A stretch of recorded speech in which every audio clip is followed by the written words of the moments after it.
अब हम लोग आ गए हैं क्वेश्चन नंबर 11 पर, पढ़ लिया जाए इसको।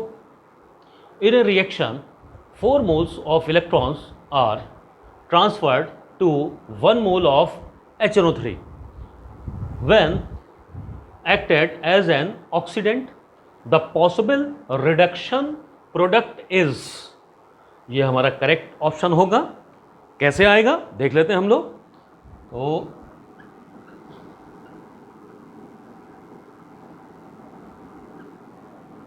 यहां पर HNO3 की ऑक्सीडेशन स्टेट निकालो तो ये निकलेगी +5। इस HNO3 ने 4 मोल ऑफ इलेक्ट्रॉन्स यानी कि 4 इलेक्ट्रॉन से शो करोगे ये एक्सेप्ट किया है और एक नए कंपाउंड में कन्वर्ट हो गया है। ये जो नया कंपाउंड है यही हमसे पूछा गया है कि ये कंपाउंड होगा क्या। तो बच्चों ध्यान से देखो, यहाँ पे नाइट्रोजन के ऊपर +5 चार्ज है यानी कि इसके पास 5 इलेक्ट्रॉन्स की डिफिशियंसी है। इसको 4 इलेक्ट्रॉन्स कहीं से मिल गए तो अब डिफिशियंसी कितने की रह गई, यानी कि अब इसके ऊपर चार्ज क्या होगा। तो देखो +5 - 4 अलजेब्रिक सम +1 आया। तो यानी कि ये जो भी कंपाउंड होगा उसमें नाइट्रोजन की ऑक्सीडेशन स्टेट +1 होनी चाहिए।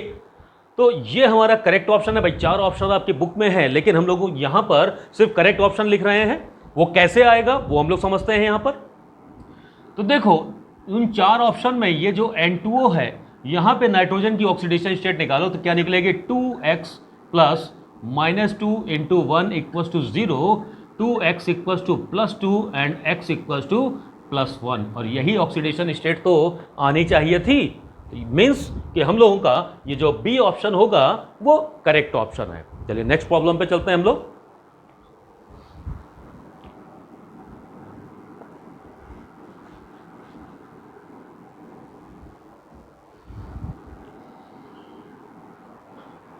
Normality of 1% H2SO4 solution is nearly.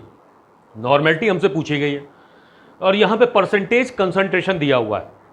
तो एक बात मेरी ध्यान से समझ लो, परसेंटेज कंसंट्रेशन भाई 3 तरीके से दिया जा सकता है। पहला वेट बाय वेट, दूसरा वॉल्यूम बाय वॉल्यूम और तीसरा वेट बाय वॉल्यूम। क्लियर। तो जो भी ब्रैकेट में लिखा होगा हम उसके हिसाब से फार्मूला पुट करेंगे और आंसर निकालेंगे। लेकिन यहां पर हमें क्वेश्चन में परसेंटेज तो दिया है लेकिन किस मोड में है ये नहीं गिवन है। तो ऐसी कभी कंडीशन में आप फंस जाएं तो मेरी एक बात ध्यान रखिएगा, if mode of percentage is not given then we should consider it as percentage weight by volume. ये याद रखिएगा। क्लियर। चलिए अब हम यहां पर इसको वेट बाय वॉल्यूम की तरह कंसीडर कर रहे हैं। तो 1% वेट बाय वॉल्यूम H2SO4 का मतलब क्या हुआ। मींस देखो 1% का मतलब होता है 1/100, 1/100 और ये W/V है यानी कि ये W न्यूमरेटर हो गया और डिनोमिनेटर हो गया V। W stands for wait, ये ग्राम में होता है और ये वॉल्यूम ये मिलीलीटर में होता है। इट मीन्स इसको हम कंक्लूड ऐसे करेंगे कि 1 ग्राम H2SO4 is present in 100 ml या 0.1 लीटर ऑफ सॉल्यूशन। क्लियर। तो चलिए अब हम लोग नॉर्मेलिटी का फार्मूला लगाने जा रहे हैं। तो नॉर्मेलिटी का फार्मूला है wait upon equivalent weight into volume of solution in litre. यहां पर हम लोगों को वेट गिवन है 1 ग्राम, इक्विवेलेंट वेट पता ही है 49 होता है, इनटू वॉल्यूम 0.1 लीटर यानी कि 1/4.9। इसको कैलकुलेट कर देता हूं। ये वैल्यू आ गई 0.2 नॉर्मल, यानी कि जो सी ऑप्शन होगा वो हमारा करेक्ट ऑप्शन होगा। नेक्स्ट प्रॉब्लम देखते हैं।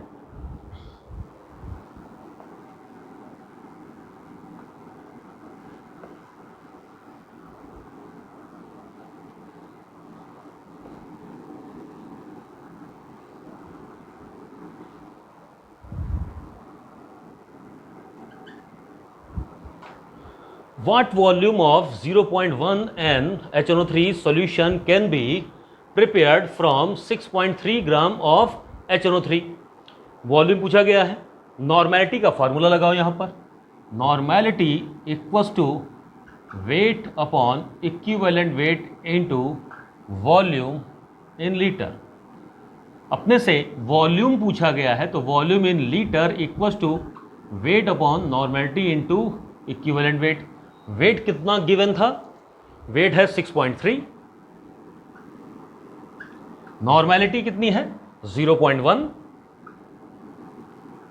इक्विवेलेंट वेट HNO3 का 63 होता है, तो 6.3 अपॉन 6.3 इक्वल्स टू 1 लीटर। ये हमारा करेक्ट आंसर निकल आया। Next problem.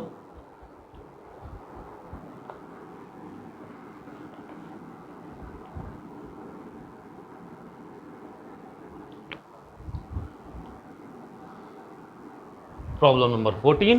The volume of water to be added to 200 ml of semi-normal HCl solution to make it deci-normal is, यानी कि ये केस है डाइल्यूशन का, यानी एडिशन ऑफ वाटर का। तो वहां पे कॉन्सेप्ट क्या लगता है? वहां पे कॉन्सेप्ट लगता है मिली equivalent of solute before dilution equals to milli equivalent of solute after dilution. और मिली इक्विवेलेंट का फार्मूला आपको पता ही है। वो फार्मूला क्या है? वो फार्मूला है N1 इंटू V1 मिलीलीटर में इक्वल्स टू आफ्टर डाइल्यूशन 2 से शो कर लो N2 इंटू V2, और ये भी ml में। अब अपने को देखो क्या गिवन है? वॉल्यूम यानी V1 गिवन है, N1 गिवन है। तो V1 N1 कितना है? सेमी नॉर्मल, सेमी का मतलब हाफ, 1/2। तो यहाँ पे 1/2 पुट करेंगे, 1/2 इंटू 200 इक्वल्स टू N2 की वैल्यू इसने कहा है डेसी नॉर्मल। डेसी नॉर्मल का मतलब नॉर्मेलिटी 1/10 होगी। यहाँ पुट करो N2 की जगह पे 1/10 इंटू V2 इन ml। यहाँ पे क्या आ गया? यानी कि V2 की वैल्यू आ गई 1000 मिलीलीटर। तो ये फाइनल वॉल्यूम है। हमारे पास पहले से कितना वॉल्यूम था? 200 ml था, यानी कितना हमने पानी ऐड किया है वो सब्ट्रैक्ट करके निकाल लेंगे। So added volume of water equals to 1000 minus 200 equals to 800 ml। तो 800 ml ये हमारा आंसर आ गया, यानी कि ऑप्शन डी करेक्ट ऑप्शन है। अच्छी तरीके से समझ में आ गया होगा। चलिए नेक्स्ट प्रॉब्लम पे चलते हैं हम लोग।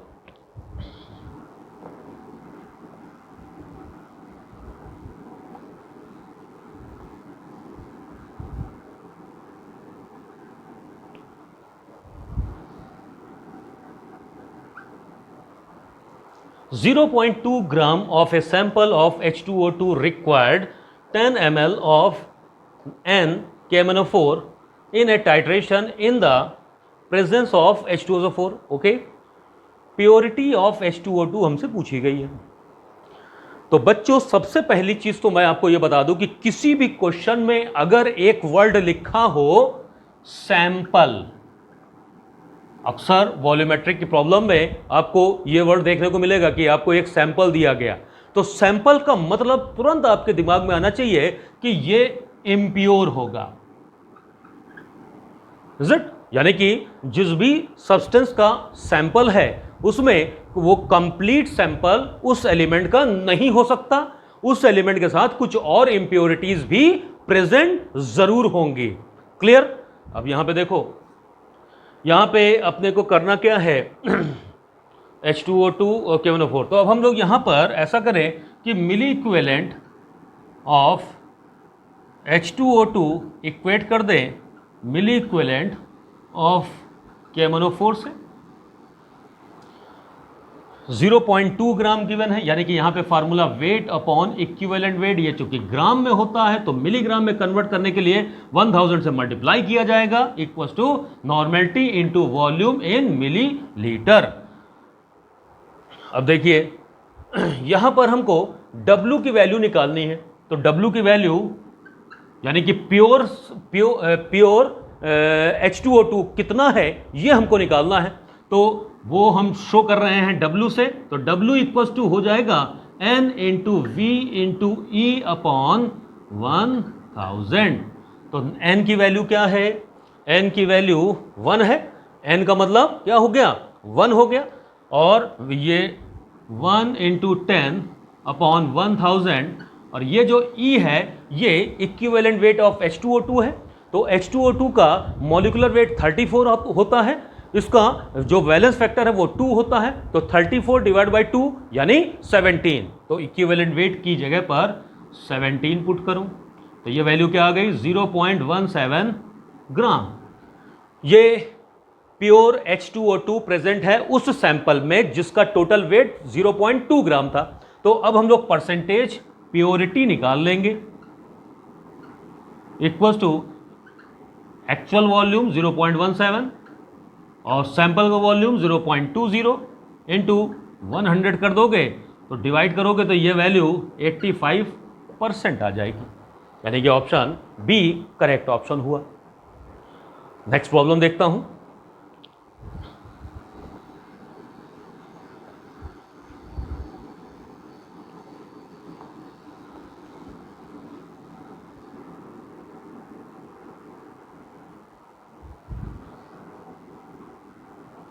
Sixteenth, 100 ml of 0.5 normal NaOH solution is added to 10 ml of 0.3 normal H2SO4 solution and 20 ml of 1 normal HCl solution. The mixture is okay. तो यहां पर देखो, जब भी एसिड और बेस का टाइट्रेशन होगा तो 3 केसेस बनते हैं। कौन कौन से केसेस? केस 1 देखो, if milli equivalent of acid is greater than milli equivalent of base, एक ये पहला केस है। Case second, if milli equivalent of acid is less than milli equivalent of base। Third case है, if milli equivalent of acid equals to milli equivalent of base। ये 3 cases हैं। यहां पर देखिए भाई, मिली इक्विवेलेंट तो सबको निकालना आता है ना, wait upon equivalent weight into 1000 या नॉर्मेलिटी इंटू वॉल्यूम इन ml, ये इस तरीके से आप लोग निकाल सकते हैं मिली इक्विवेलेंट। ओके, अगर देखो सॉल्यूशन में एसिड के मिली इक्विवेलेंट बेस से ज्यादा हैं तो रिजल्टेंट सॉल्यूशन एसिडिक होगा। Resultant solution will be acidic। अगर ऐसा हुआ, बेस के मिली इक्विवेलेंट ज्यादा है तो रिजल्टेंट सॉल्यूशन कैसा हो जाएगा? बेसिक हो जाएगा। और अगर दोनों के मिली इक्विवेलेंट सेम है तो ऐसी कंडीशन में ये जो सॉल्यूशन यानी मिक्सचर मिलेगा वो न्यूट्रल होगा। तो चलिए हम लोग देख लेते हैं कि ये क्वेश्चन हम लोगों का किस केस को बिलोंग कर रहा है। इसमें मिली इक्विवेलेंट ऑफ बेस निकालो सबसे पहले। मिली इक्विवेलेंट ऑफ बेस, बेस का मतलब NaOH है यहाँ पर। वो फार्मूला नॉर्मेलिटी इनटू वॉल्यूम इन ml। नॉर्मेलिटी गिवन है 0.5 और वॉल्यूम गिवन है 100, तो ये आ गया 50 मिली इक्विवेलेंट ऑफ बेस। अब उसके बाद देखो, 2 एसिड आपस में ऐड किए गए हैं तो total milli equivalent of acids equals to, यहाँ पर H2SO4 और HCl दोनों ही एसिड ऐड किए गए हैं। इसकी नॉर्मेलिटी 0.3 इंटू वॉल्यूम 10 प्लस इसकी normality 1 into volume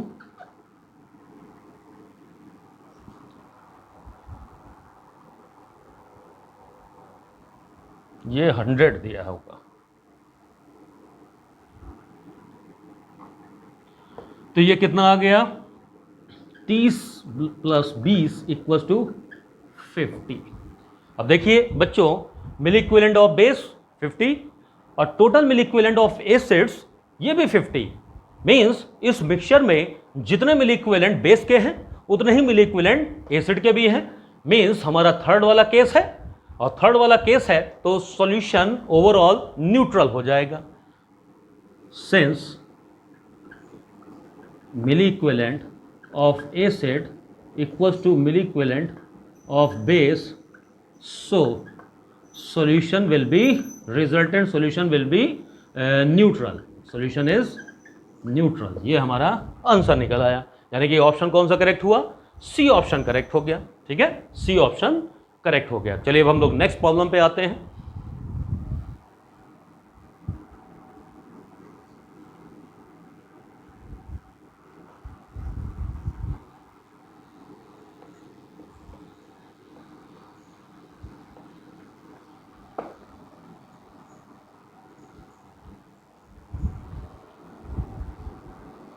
problem number 17 पढ़ लिया जाए इसको।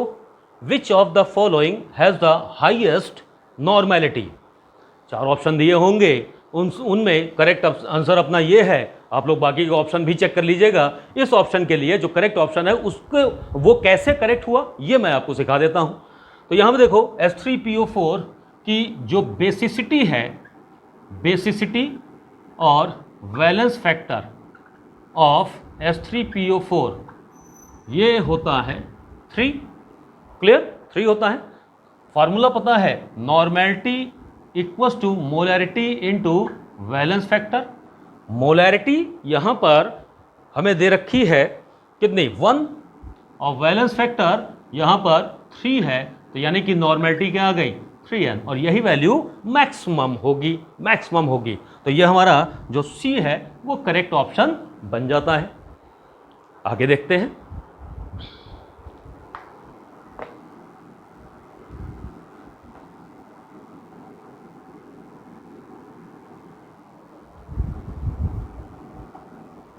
Problem number 18, equivalent weight of a metal x gram of which reacts with 1 equivalent of an acid is.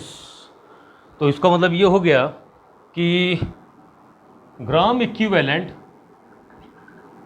Of metal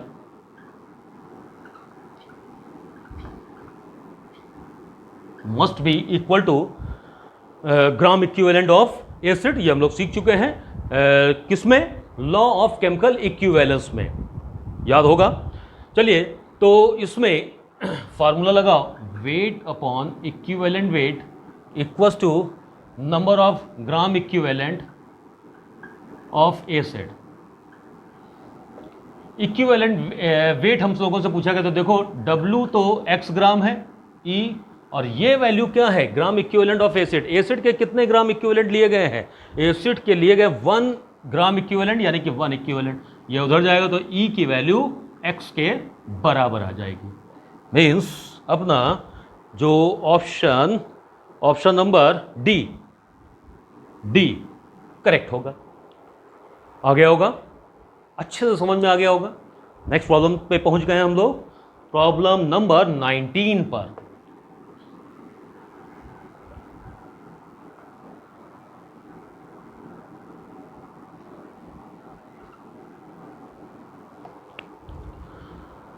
the molarity of 98% H2SO4 density दे रखी है by weight is इतना। Okay, तो हमसे मोलैरिटी पूछी गई है, मोलैरिटी द मोलैरिटी पूछे गए। तो मोलैरिटी का फार्मूला होता है x into D into 10 upon molecular weight. अब यहाँ पर ये देखो, ये शॉर्टकट फार्मूला कहाँ से आया, कैसे, इसमें कौन सा टर्म क्या शो करता है वो समझ लो। ये जो x है ये परसेंटेज बाई वेट होता है, यानी कि कभी भी परसेंटेज W/W दिया जाए तो वो तो उस कंडीशन में हम लोग ये फार्मूला अप्लाई कर सकते हैं। D क्या है? D is density of solution, किसमें? इन ग्राम पर मिलीलीटर। मॉलिक्यूलर वेट तो जानते ही हैं। चलिए अब हम लोग यहाँ पर इस फार्मूले को ध्यान से समझ लीजिए कि ये फार्मूला सिर्फ और सिर्फ तभी इस्तेमाल कर सकते हो जबकि परसेंटेज बाई वेट दिया जाए। अगर परसेंटेज बाई वॉल्यूम हुआ या percentage by weight by volume हुआ तो हम ये फार्मूला बिल्कुल भी अप्लाई नहीं कर सकते। ध्यान से समझ लीजिए, अप्लाई कब होगा? जबकि परसेंटेज बाई वेट के टर्म में दिया जाए। तो यहाँ पर 98% H2SO4 का मतलब हो गया 98 मोलैरिटी पूछी गई है।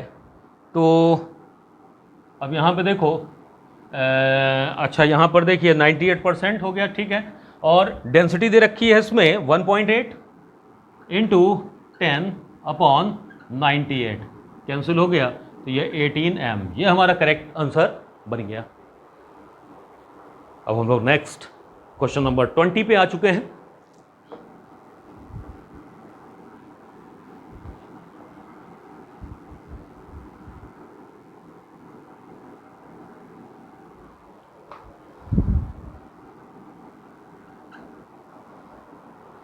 पढ़ लिया जाए।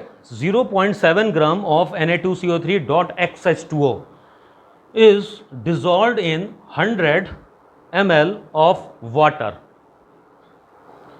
20 ml of which required 19.8 ml of 0.1 normal HCl.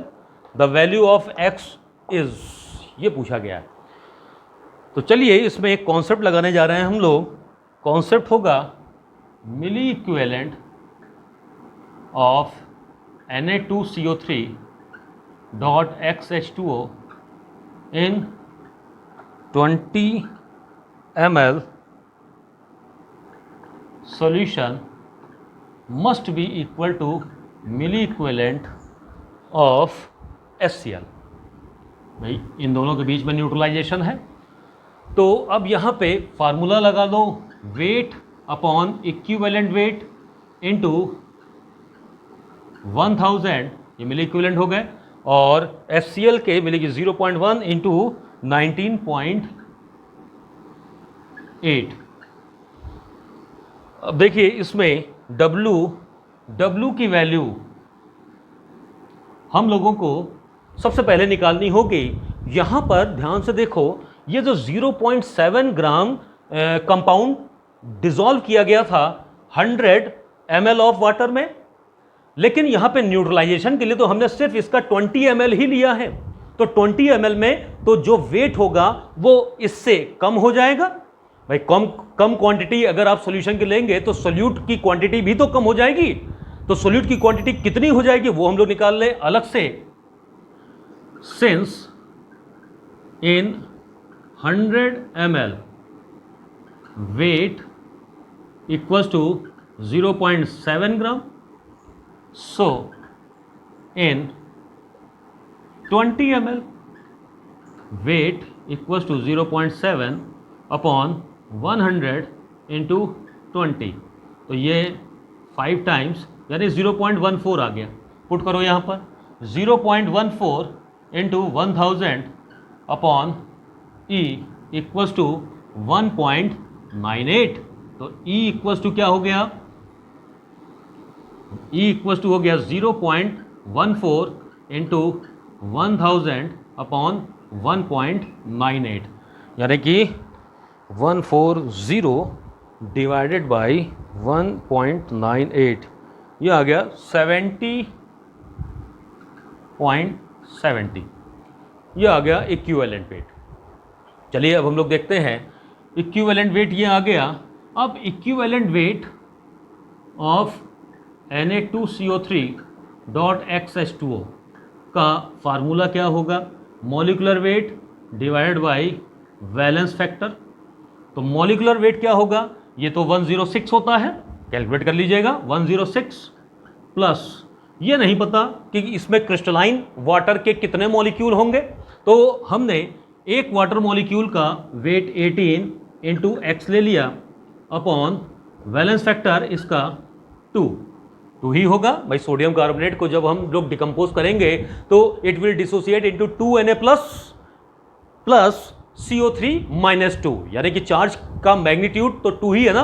तो किसी भी साल्ट के लिए मैंने आपको बताया था कि वैलेंस फैक्टर एक्चुअली कैटायन या एनायन के ऊपर जो भी चार्ज प्रेजेंट होता है उसका मैग्नीट्यूड होता है। तो वो यहाँ पर 2 है, तो 2 से हम लोग डिवाइड करें तो क्या आ जाएगा 53 प्लस 9x। अब 53 प्लस 9x को हम लोग इससे इक्वेट कर दें, चलिए करते हैं हम लोग। 53 प्लस 9x इक्वल्स टू 70.70, तो x इक्वल्स टू क्या हो गया 70.70 माइनस 53 अपॉन 9। कैलकुलेट करो, 70.70 minus 53 equals to divide by 9, तो ये वैल्यू 1.966 ये सब आती चली जाएगी, जिसकी अप्रॉक्स वैल्यू हम लोग 2 ले लेंगे। तो यानी कि इस कंपाउंड में 2 क्रिस्टलाइन वाटर ऑफ मॉलिक्यूल होंगे, तो इसका फार्मूला टोटल ओवरऑल क्या निकला होगा Na2CO3.2H2O। क्लियर। तो यहां पे आंसर अपना 2 आ गया, यानी कि आपके बुक में जो सी ऑप्शन होगा that will be correct option. Is it clear? देख लीजिए, स्क्रीनशॉट तो आप लोग ले ही रहे होंगे, इसका भी ले लीजिए, फिर आगे बढ़ते हैं हम लोग।